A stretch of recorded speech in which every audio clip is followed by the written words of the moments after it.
سیدنا یونس علی نبینا علیہ الصلاۃ والسلام کی قوم کا ذکر آ رہا ہے۔ دیکھیں اللہ تعالیٰ کی یہ سنت ہے کہ اللہ تعالیٰ جب بھی کسی قوم میں کسی رسول کو مبعوث کرتا ہے تو وہ وہاں جا کر دھمکی لگاتے ہیں کہ ہم پر ایمان لے آؤ، نہیں تو بڑے دن کا عذاب تمہیں آ پکڑے گا۔ اور وہ بڑا دن ان قوموں کے لیے ایام اللہ بن جاتا ہے، جس طرح کہ حضرت موسیٰ علیہ السلام کے مخالفین کے لیے، فرعونیوں کے لیے بخاری مسلم میں آیا کہ 10 محرم کا دن ایام اللہ بن گیا کہ اس دن فرعونی ڈبو دیے گئے۔ اسی طریقے سے قوم نوح جس دن ڈبوئی گئی وہ ان کے لیے ایام اللہ میں سے ایک یوم تھا، اللہ کے بڑے بڑے فیصلوں کے دنوں میں سے ایک دن۔ تو رسول ہمیشہ یہ دعوت دیتے ہیں کہ ہم پر ایمان لاؤ، اور اگر ایمان نہیں لاؤ گے تو بڑے دن کا عذاب تمہیں آ پکڑے گا، اور الٹیمیٹلی عذاب آتا ہے، اور اللہ تبارک و تعالیٰ اہل ایمان کو انبیاء کے ساتھ بچا لیتا ہے اور مخالفین کو تباہ و برباد کر دیتا ہے، کبھی سمندری طوفان کی شکل میں، کبھی آسمان سے پتھروں کی بارش کی شکل میں، کبھی تیز آندھیوں کے عذاب کی شکل میں، کبھی زمین میں دھسائے جانے کی شکل میں، مختلف شکلوں میں اللہ تعالیٰ کے عذابات آتے ہیں۔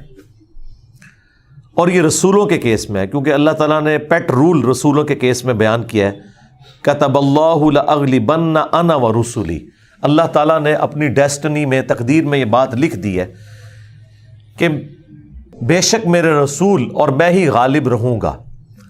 تو ظاہر ہے کہ رسولوں کا غلبہ اسی صورت میں ہوگا کہ جب رسول دھمکی لگانے کے بعد خود قتل نہ ہو جائیں بلکہ ان کے مخالفین تباہ ہو جائیں، اور رسولوں کو اور اہل ایمان کو اللہ تعالیٰ بچا لے۔ ایک ایکسیپشنل کیس سیدنا عیسیٰ علیہ السلام کا ہوا ہے کہ اس وقت تو ان کے مخالفین تباہ و برباد نہیں ہوئے، حضرت عیسیٰ علیہ السلام کو اللہ تعالیٰ نے زندہ آسمانوں پہ اٹھا لیا۔ یہ ایک یونیک ایکسیپشنل کیس ہے، لیکن اس کے بعد سے اب تک یہودی اللہ تعالیٰ کے زیر عتاب ہیں اس حوالے سے کہ انہوں نے اپنی روش درست نہیں کی، اور پھر آخری عذاب کا کوڑا حضرت عیسیٰ علیہ السلام کے ذریعے ہی پڑے گا ان یہودیوں پر، اور وہ جب دنیا میں آئیں گے تو پھر یہودیوں کے خلاف قتال کریں گے۔ دنیا میں ان کا دوبارہ آنے کا مقصد ایک اعتبار سے اس حساب سے بھی بن جاتا ہے کہ انہوں نے اپنی مبارک زندگی میں اپنے مخالفین کے اوپر عذاب نہیں دیکھا تھا، وہ اب جب دوبارہ دنیا میں آئیں گے نا تو وہ عذاب اللہ تعالیٰ ان کے ذریعے ان کے مخالفین پر نازل فرمائے گا۔ یہ بھی ایک حکمت ہے حضرت عیسیٰ علیہ السلام کی دوبارہ دنیا میں آنے کی، اگرچہ یہ ان کی اولادیں ہیں لیکن روش تو انہوں نے نہیں چھوڑی۔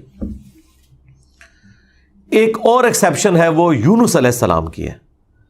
ان کے کیس میں تو اللہ تعالیٰ نے بالکل ڈیفرنٹ ایک فیصلہ فرمایا کہ یونس علیہ السلام کی قوم نے جب عذاب کے آثار دیکھے تو انہوں نے توبہ کی، اور اللہ تعالیٰ نے ان سب کا ایمان قبول کر لیا، اور وہ قرآن میں آتا ہے کہ 1,00,000 سے بھی زیادہ لوگ تھے جو سارے کے سارے ایک دن میں مسلمان ہو گئے۔ یعنی یونس علیہ السلام کی سال ہر سال کی تبلیغ نے کوئی اثر نہیں دکھایا، جب عذاب کے آثار نظر آئے تو انہوں نے ایمان قبول کر لیا۔ یہ صرف یونس علیہ السلام کی قوم نہیں، باقی قوموں کے بارے میں بھی سورۃ الانبیاء میں آیا کہ جب کبھی بھی رسولوں کے مخالفین پر عذاب آتا تھا تو مخالفین اس عذاب کے وقت پھر چیخیں مارتے تھے اور کہتے تھے کہ یا اللہ ہمیں ایک دفعہ چھوڑ دے، اب ہم تیرے نبی کو مانیں گے۔ سب سے بڑا خبیث فرعون، اس کے بارے میں قرآن میں سورہ یونس میں ہی ہم پڑھ چکے ہیں کہ اس نے بھی موت کے وقت کہا تھا کہ میں ایمان لاتا ہوں موسیٰ علیہ السلام کے رب پر، بنو اسرائیل کے رب پر، اور پھر اللہ تعالیٰ نے جواب میں فرمایا آن، اس وقت اب ایمان لے کر آیا، اس وقت ایمان لانا تجھے کوئی فائدہ نہیں دے گا۔ جو جامع ترمذی میں بھی حدیث ہے کہ موت کے غرغرے سے پہلے پہلے توبہ قبول ہے۔ یہ جو موت کا غرغرہ ہے نا، یہ امتوں کے کیسز میں عذاب کے آثار کا سامنے نظر آنا ہے۔ وہ پوری قوم کے لیے موت کے غرغرے کا وقت ہے، اگرچہ وہ ان پہ نظر نہیں آئی ہے، لیکن وہ اللہ کا فیصلہ ہو چکا ہے، وہ اب انہوں نے کنفرم مرنا ہی مرنا ہے۔ وہ آثار جب نظر آنا شروع ہوئے تو باقی قومیں بھی آہو بکا کرتی تھیں، اس قوم نے بھی آہو بکا کیا، اور اللہ تعالیٰ نے ان کے کیس میں وہ سن لیا اور انہیں بچا لیا۔ اور جب یونس علیہ السلام واپس آئے وہ تو دنگ رہ گئے کہ یہ کیا ہوا، میں تو انہیں عذاب کا وعدہ دے کے گیا تھا، یہ سارے کے سارے زندہ سلامت ہیں۔ اور اس سے بڑھ کر ان کو حیرانگی یہ ہوئی کہ وہ سب کے سب لوگ ایمان بھی لے آئے. تو اب حضرت یونس علیہ السلام کو وہ غم تو بھول گیا کہ میرا دیا ہوا وعدہ پورا نہیں ہوا. ظاہر ہے ایک امبیرسمنٹ تو تھی کہ آپ قوم کو کہہ کے یہ نکلے ہیں کہ اب تم پہ عذاب آئے گا, اور عذاب نہیں آیا. تو امبیرسمنٹ تو حضرت یونس علیہ السلام نے فیل کی, لیکن اس کی کمپنسیشن اللہ نے اس حوالے سے کر دی کہ جو ان کا مقصد ہے وہ پورا ہو گیا کہ لوگ ایمان لے آئے.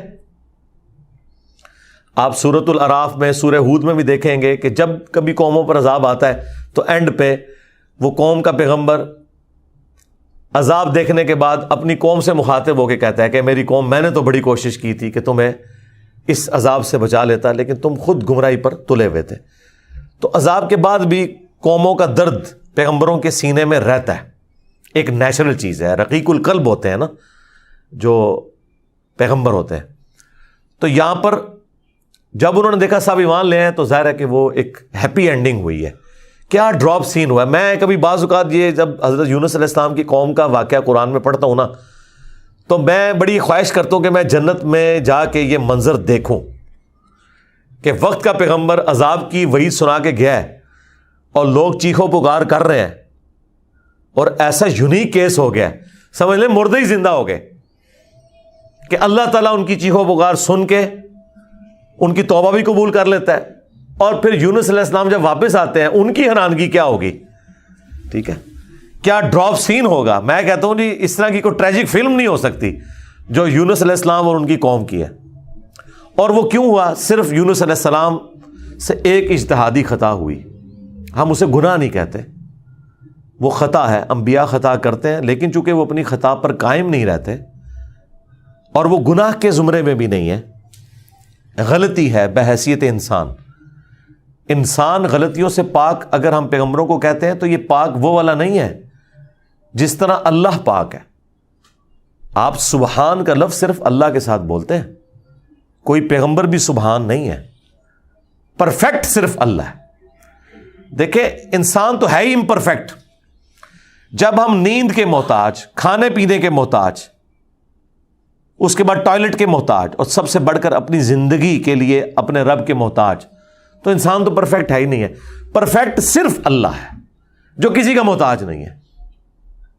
غلطیوں سے پاک صرف اللہ ہے, باقی غلطی تو کسی سے ہو سکتی ہے. لیکن پیغمبر کو ہم جو کہتے ہیں نا کہ پیغمبر غلطیوں سے معصوم ہے, عصمت انبیاء کا عقیدہ, اس کا مطلب یہ ہے کہ وہ گناہ نہیں کرتے. خطا بہرحال ان سے ہو جاتی ہے, اور خطا جب ہوتی ہے تو اللہ تعالیٰ ان کی ریمیڈی فرماتا ہے, ان کی اصلاح کرتا ہے. وہ اپنی خطا پر قائم نہیں رہتے, رجوع کر لیتے ہیں, اور جب رجوع کرتے ہیں تو امت کے لیے وہ رول ماڈل ہوتے ہیں. آج کی ڈیٹ میں رسول اللہ صلی اللہ علیہ وآلہ وسلم معصوم ہے کہ اگر زندگی میں کوئی اجتہادی خطا ان سے ہوئی تو اللہ تعالیٰ نے اس کی ریمیڈی فرما دی اور پھر اس غلطی کو معاف کر دیا.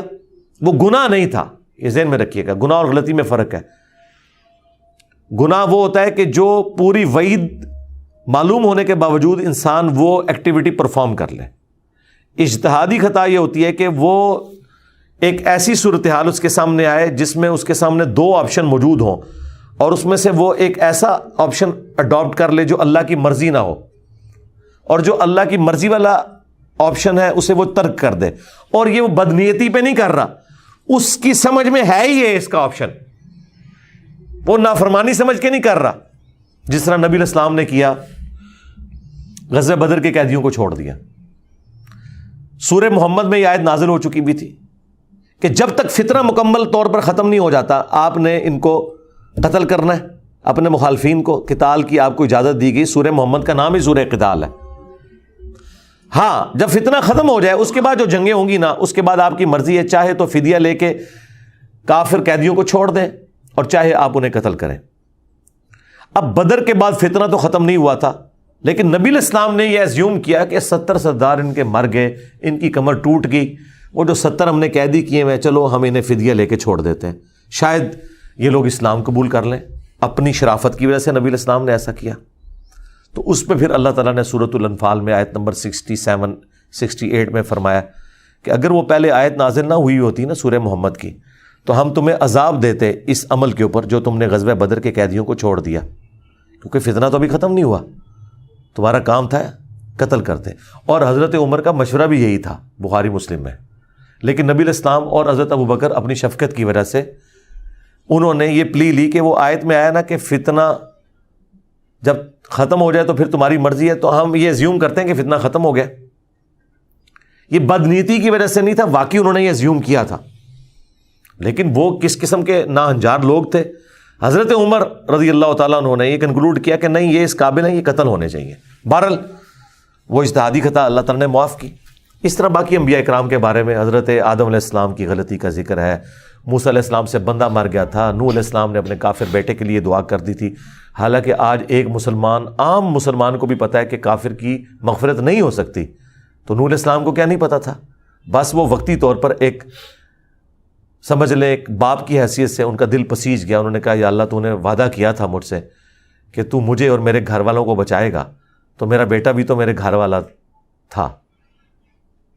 تو اللہ تعالیٰ نے فرمایا کہ اس چیز کا سوال نہ کر جس کے بارے میں تجھے علم نہیں ہے. بڑا کریٹیکل جملہ تھا, اس میں مسئلہ تقدیر بھی چھپا ہوا ہے. ایک تو سمپل معنی ہے کہ اس بارے میں مجھ سے سوال کیوں کر رہا ہے, تم نے کب یہ ایزیوم کر لیا کہ تمہارے گھر والے اگر کفر کریں گے تو میں انہیں چھوڑ دوں گا. گھر والوں سے مراد وہ گھر والے تھے جو ایمان لے کر آئیں گے.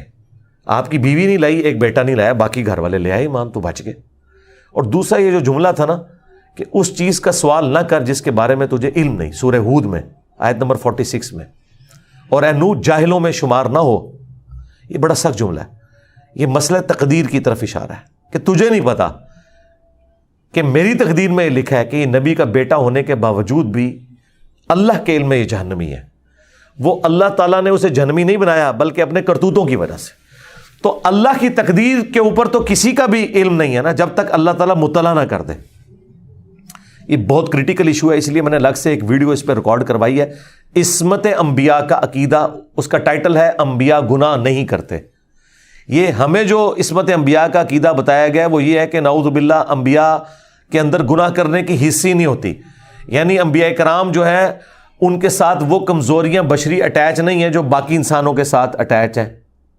اگر یہ بات ہوتی تو انبیاء کی فضیلت ہی نہ ہوتی.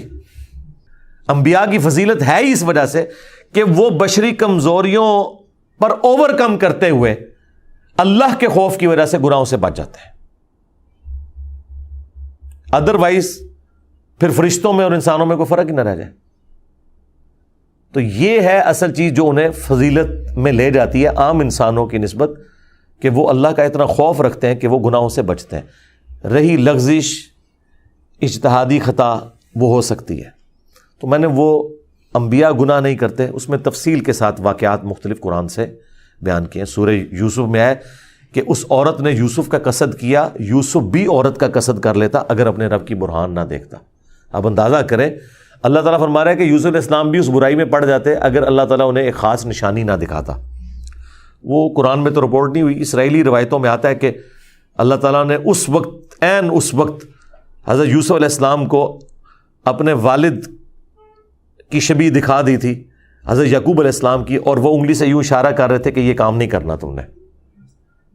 یا اس وقت شیطان بھیانک شکل میں انہیں نظر آ گیا کہ یہ شیطان مجھ سے برائی کا کام کروانے لگا ہے. بہرحال کوئی نشانی اللہ نے دکھائی ہے, قرآن میں ہے, اور اس کی وجہ سے وہ برائی سے بچے ہیں.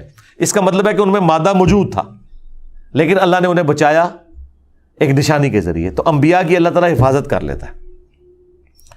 یونس علیہ السلام سے جو آپ سمجھ لیں اجتہادی خطا جسے ہم گناہ نہیں کہتے, وہ یہ ہوئی کہ جب مقررہ وقت کے اوپر قوم یونس ایمان نہیں لے کر آئی تو یونس علیہ السلام نے انہیں کہا کہ اب 3 دن بعد عذاب آ جائے گا, جو اللہ نے وعدہ کیا تھا کہ یہ ان کا سمجھ لیں ٹائم اینڈ ہو رہا ہے, اس ٹائم لائن کے بعد عذاب آنا ہے. لیکن ساتھ یہ ضروری تھا کہ اللہ تعالیٰ کی وحی کا انتظار کرنا ہے اس علاقے کو چھوڑنے سے پہلے. تمام انبیاء جب قوموں کو وحی سناتے ہیں نا تو پھر اللہ تعالیٰ کی وحی کی اجازت کے بعد اس علاقے کو چھوڑتے ہیں. نبی اسلام نے بھی ہجرت دیکھیں اینڈ پہ کی ہے, ایویں نہیں, مطلب آپ خود سے نہیں نکلے, اللہ تعالیٰ کی وحی کے ذریعے نکلے.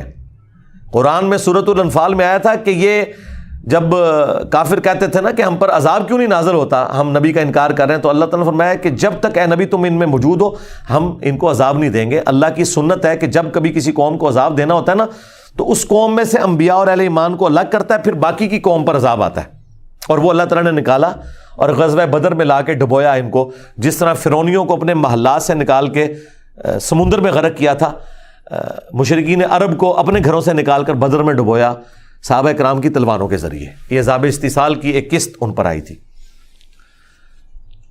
تو یونس علیہ السلام نے ازیوم کیا کہ ظاہر ہے کہ اس کے بعد عذاب تو آنا ہی ہے، لیکن ان کی شان اس سے بلند تھی کہ وہ وحی کا انتظار کیے بغیر نکل گئے۔ بس جب وہ نکلے، جس کشتی میں سوار ہوئے،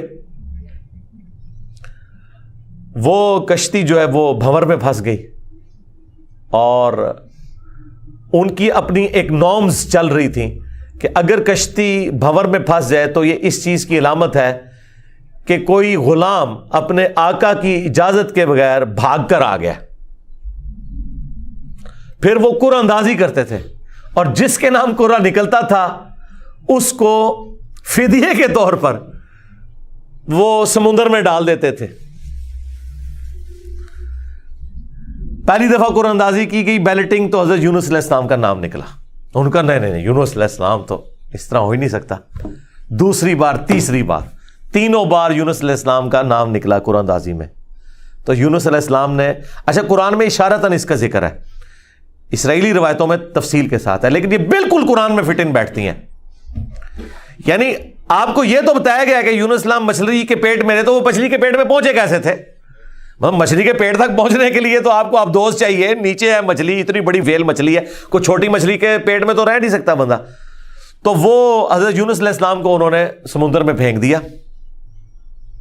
یونس علیہ السلام نے خود ہی کہا، ان کو کلک کر گیا کہ یہ معاملہ میرے اینڈ پہ ہے۔ انہوں نے کہا بھائی مجھے پھینکو، تم، مجھے سمجھ آ گئی ہے، ظاہر فوراً کلک کر گیا کہ معاملہ خراب میرے سے ہی ہو گیا۔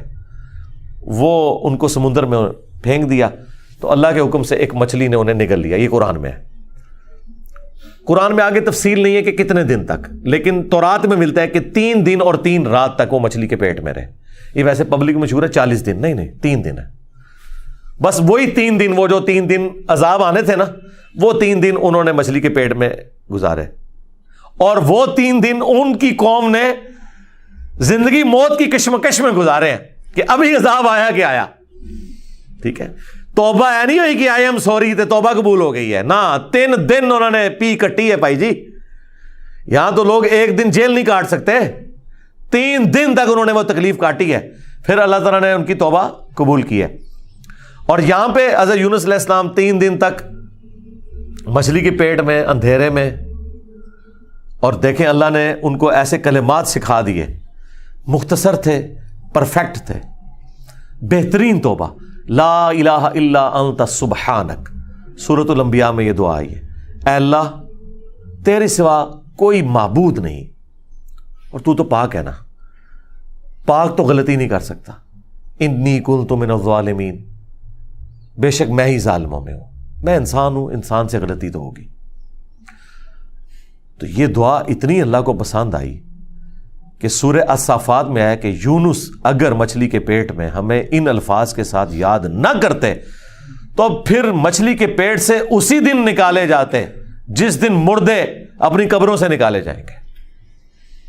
قیامت کے دن تک مچھلی کے پیٹ میں رہتے، یعنی مچھلی کا پیٹ ان کی قبر بن جاتی۔ اتنا غصہ ایک جملے نے ٹھنڈا کر دیا، اور ساتھ اللہ نے فرمایا کذالک ننجی المؤمنین، ہم اہل ایمان کو اسی طریقے سے نجات دیں گے۔ یعنی جو بھی یونس والے طریقے سے ہماری طرف متوجہ ہوا اسے بھی ہم نجات دیں گے۔ یہ دعا ہمیں اتنی پسند ہے کہ جو ان الفاظ کے ساتھ ہم سے معافی مانگے گا ہم اسے بھی نجات دیں گے۔ جامعہ ترمذی میں حدیث ہے، جو یونس علیہ السلام کی دعا کے ذریعے اللہ کی طرف متوجہ ہوا اللہ تعالیٰ کبھی اسے محروم نہیں لوٹائے گا۔ لا الہ الا انت سبحانک انی کنت من الظالمین۔ اور جمع کے سیغے سے پڑھیں گے تو لا الہ الا انت سبحانک انا کننا من الظالمین۔ وہاں تھا انی کنت من الظالمین، یہ ہے انا کننا من الظالمین۔ دونوں طریقے سے آپ دعا مانگ سکتے ہیں، بہترین دعا ہے یہ، اسم اعظم ہے دعاؤں کی قبولیت کے لیے۔ قرآن میں بھی ہے کذالک ننجی المؤمنین، اور جامعہ ترمذی میں بھی آیا کہ جو اس دعا کے ذریعے اللہ کی طرف متوجہ ہوگا اللہ تعالیٰ اسے محروم نہیں لوٹائے گا. لہذا جو جامعہ ترمذی میں حدیث ہے نا کہ اللہ کی حمد اور دروشی پڑھ کے دعا کرو تو قبول ہوتی ہے, تو وہ اللہ کی حمد میں نا آپ اس کو شامل کریں, لا الہ الا انت سبحانک انی کنت من الظالمین. یہ اللہ کی بیسٹ حمد بھی ہے اور بیسٹ استغفار بھی ہے, اور ایسا استغفار ہے کہ اللہ کی رحمت کو ٹریگر کرنے والا ہے. دیکھیں آپ نے اللہ تعالیٰ کی کس چیز کو ہائی لائٹ کی ہے کہ یا اللہ تو پاک ہے, تو غلطی کر نہیں سکتا, اس کی عظمت مان لی, اور پھر ساتھ ہی کہا کہ مجھے تو نے بنایا ہی ایسا ہے کہ میں غلطی کروں گا, تو دیکھ میں کمزور ہوں, میں مان رہا ہوں میں غلطی کروں گا, تو کر بیٹھا ہوں تو معاف کر دینا. اس سے بیسٹ انداز نہیں ہو سکتا اپنی غلطیوں پر معافی مانگنے کا. تو یہ حرز جاں بنائیں, لا الہ الا انت سبحانک انی کنت من الظالمین. یقین کریں یہ دعا آپ کے سامنے یونس علیہ السلام ہو, مچھلی کا پیٹ, گپ اندھیرا, 3 دن 3 رات, دنیا میں کوئی آ کے آپ کو ریسکیو نہیں کر سکتا, اور موت سامنے نظر آ رہی ہے. حضرت یونس علیہ السلام اسی طریقے سے بچے ہیں جیسے مردہ کو زندہ ہو جائے, اور یہاں لوگ کہتے ہیں بڑا گرم ذکر ہے جی, خوشبو لا کے کرنا چاہیے, اور صاف ستھری جگہ. بھائی جس نے یہ کیا تھا اس سے زیادہ تعفن والی جگہ کوئی نہیں تھی, مچھلی کا پیٹ. یہ تو چلتے پھرتے, نہ اس کے لیے وضو ہونا شرط ہے, نہ اس کے لیے غسل ہونا شرط ہے, اس کے لیے صرف ایک نیک نیتی کے ساتھ اللہ کی طرف متوجہ ہونا شرط ہے کہ آپ مان لیں کہ آپ کمزور ہیں, طاقتور وہ ہے. آپ غلطی کریں گے, وہ غلطی نہیں کرتا. آپ معافی مانگیں گے, وہ معافی دینے والا ہے. اللہ بھی التواب ہے اور بندے بھی توبہ کرنے والے ہیں.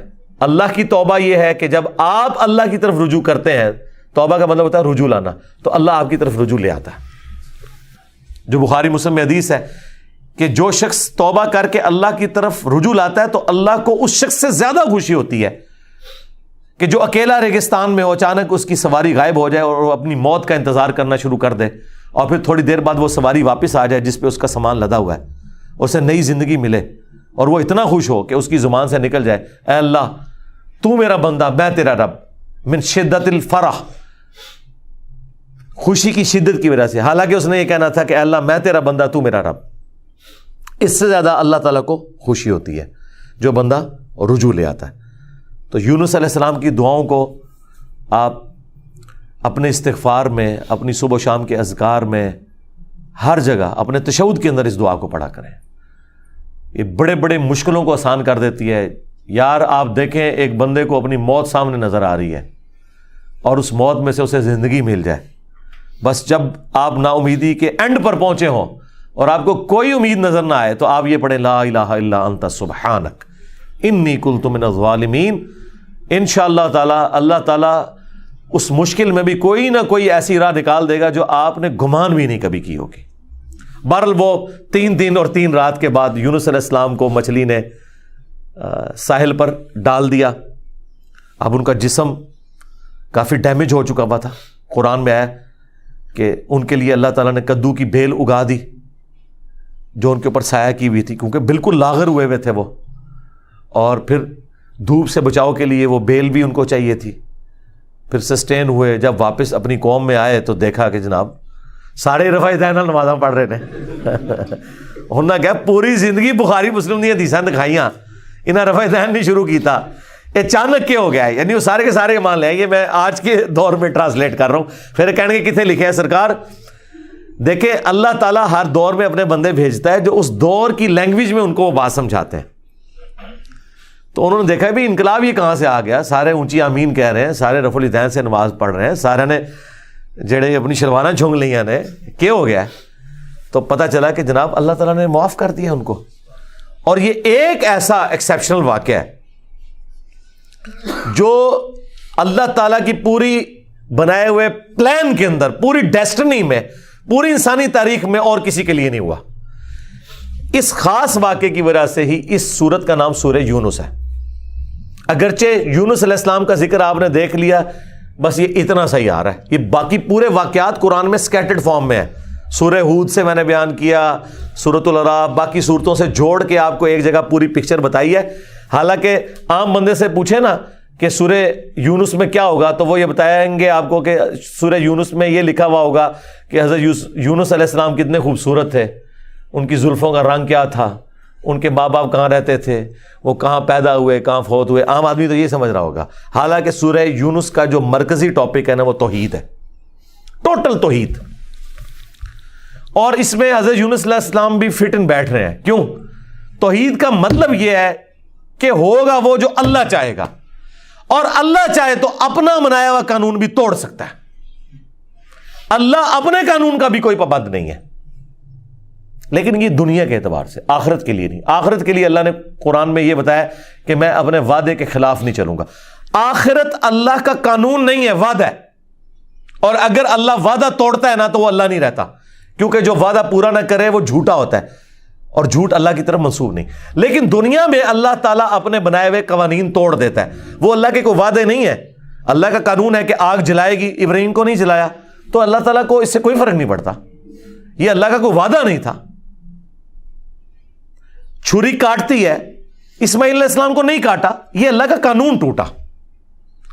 سمندر میں انسان غرق ہو جاتا ہے، موسیٰ علیہ السلام کے لیے راستہ بن گیا، یہ اللہ کا قانون ٹوٹا معجزے کے طور پر. آخرت میں کوئی قانون نہیں ٹوٹے گا. جو مواہد دنیا سے گیا، اللہ کا تابع فرمان، پیغمبروں کا مطیع، پھر اس پہ تقدیر غالب نہیں آئے گی کہ نہیں جی اے تیری میں ایک گل سنبھال کے رکھی ہے لہذا تو زیرو نل ملٹیپلائی ہو گیا. نہیں، وہاں بھائی نیکیاں تولی جائیں گی. چاہے گناہوں کے پلڑے میں بڑے سے بڑا گناہ بھی آ گیا شرک کے سوا، اور نیکیاں بھاری ہو گئی تو اللہ تعالیٰ کسی کو یہ کہے گا کہ بھی نہیں کہ بالکل دوتے اے زیرو زیرو ہی بچے ہیں. نہیں، بس یہ میرا وعدہ ہے کہ میں بچا لوں گا. بلکہ اللہ کی تو رحمت اس سے بھی زیادہ ہے. وہ تو اپنے پیغمبر کی شفاعت سے جن کے نیکیوں کے پلڑے ہلکے بھی ہو جائیں گے ان کی بھی کمپنسیشن فرما دے گا اگر وہ شرک نہ کرتے ہوئے. انشاءاللہ تعالی ہمیں تو اللہ تعالیٰ بغیر حساب و کتاب کی جنت میں داخلہ عطا فرمائے. آمین. مع النبیین والصدیقین والشہداء والصالحین. آمین. بہرحال یونس علیہ السلام جب واپس آئے، انہوں نے یہ ساری بہاریں دیکھی تو ظاہر ہے کہ خوشی خوشی انہوں نے اس کو ایکسیپٹ کیا، اور اللہ تعالیٰ نے پھر اس کو قیامت تک کے لیے قرآن میں نقل کر دیا. اب یہ وہ الفاظ، اب یہ پورے واقعات آپ کے سامنے ہو تو اب آپ اس کا ٹیسٹ فیل کریں. اعوذ باللہ من الشیطان الرجیم، بسم اللہ الرحمن الرحیم. فلولا كانت قرية آمنت فنفعها ایمانها، پس کیوں ایسا نہ ہوا کہ کوئی بستی ایمان لائی ہو تو اس کو ایمان لانا نفع دے دیتا. یہ کبھی ہوا ہی نہیں ایسا. الا قوم یونس، سوائے قوم یونس کے، کہ یونس علیہ السلام کی اجتہادی خطا جو ڈیبٹ تھی وہ کریڈٹ بن گئی ان کے امت کے حق میں، کہ چونکہ ان کے وقت کے پیغمبر نے اللہ کی وحی کے انتظار کے بغیر وہ جگہ چھوڑ دی تھی، اللہ نے اس کا بینیفٹ ان کی قوم کو دے دیا. لما آمنوا، جب وہ ایمان لے آئے، کشفنا عنہم عذاب الخزی فی الحیات الدنیا، تو ہم نے دور کر دیا ان سے، کھول دیا دنیا کی زندگی کی رسوائی کا عذاب. وَمَتَّعْنَاهُمْ إِلَىٰ حِينٍ، اور ہم نے انہیں دنیا میں لطف اندوز ہونے کے لیے ایک اور مدت فراہم کر دی. اللہم احسن عاقبتنا فی الامور کلیہا واجرنا من خزی الدنیا وعذاب الآخرہ. آمین. تو یہاں پر وہ عذاب ہم نے ان سے دور کر دیا، یعنی وہ عذاب آیا ہوا تھا، اس کے آثار نمایاں تھے، پھر اللہ تعالیٰ نے وہ کھول دیا. وہ جس شکل میں بھی تھا، کوئی بادل آئے ہوئے تھے پھر کھول دیے. وَلَوْ شَاءَ رَبُّكَ لَآمَنَ مَنْ فِي الْأَرْضِ كُلُّهُمْ جَمِيعًا، اور اگر تمہارا رب چاہتا تو جتنے لوگ زمین میں آباد ہیں سب کے سب ہی مومن ہو جاتے. اس کا کیا مطلب ہے کہ اگر اللہ تعالیٰ زبردستی ہدایت دینا چاہتا، اس کا یہ مطلب نہیں ہے کہ اللہ تعالیٰ یہ چاہتا ہے کہ لوگ جہنم میں جائیں. یہ رسول اللہ کو سنگولر کے سیغے سے تسلی دی جا رہی ہے کہ اگر اللہ تعالیٰ نے زبردستی ایمان دینا ہوتا نا تو دے دیتا سب کو، لیکن اللہ تعالیٰ یہ چاہتا ہے کہ لوگ خود سے اپنی چوائس سے مجھے چوز کریں. افانت تکرہ الناس حتی یکونوا مؤمنین، تو اے نبی کیا آپ لوگوں کو مجبور کرنا چاہتے ہیں یہاں تک کہ وہ ایمان لے آئیں؟ یعنی آپ نے زبردستی نہیں کرنا. حضور ٹینشن ہی بڑی لیتے تھے کہ میں دعوت دے رہا ہوں، لوگ قبول نہیں کر رہے، تو حضور کو کہا کہ آپ نے ٹینشن نہیں لینی، جنہوں نے جہنم میں جانا ہے جائیں. سورۃ البقرہ میں آیا کہ ہم آپ سے نہیں پوچھیں گے لوگ جہنم میں کیوں پہنچ گئے. سورہ طٰہٰ میں آیا کہ ہم نے قرآن اس لیے نازل نہیں کیا کہ آپ مشقت میں پڑ جائیں. ما انزلنا علیک القرآن لتشقى الا تذکرۃ لمن یخشی، یہ اس کے لیے ہے جو اللہ کی دھمکی سے ڈر جائے. وما كان لنفس ان تؤمن الا باذن اللہ، اور کسی جان کے لیے یہ ممکن ہی نہیں ہے کہ وہ ایمان لے آئے مگر اللہ کے اذن سے. مراد یہ کہ صرف کوشش بھی کوئی چیز نہیں ہے، اللہ کی طرف متوجہ بھی ہوں، تقدیر پلس کوشش دونوں مل کے کمپلیشن کی طرف جاتے ہیں. ربنا لا تزغ قلوبنا بعد اذ ہدیتنا وہب لنا من لدنک رحمہ انک انت الوہاب. آمین. وَيَجْعَلُ الرِّجْسَ عَلَى الَّذِينَ لَا يَعْقِلُونَ، اور اللہ تعالیٰ کی سنت ہے کہ وہ گندگی ڈال دیتا ہے ان لوگوں پر جو بے سمجھ ہیں، یعنی جو اپنی عقل کو استعمال نہیں کرتے ان پر اللہ گندگی ڈال دیتا ہے، انہیں حق بات سجائی نہیں دیتی، اور دوسروں کو اللہ تعالیٰ ان کی کوشش کی سبب ایمان دے دیتا ہے. اس کو آپ دنیا میں مثال سے سمجھیں. ایک ہی بارش برستی ہے نا، زرخیز زمین پر برستی ہے تو وہاں سے کھیتی نکلتی ہے، اور گندگی کے ڈھیر پہ جب وہ بارش پڑتی ہے تو بدبو نکلتی ہے.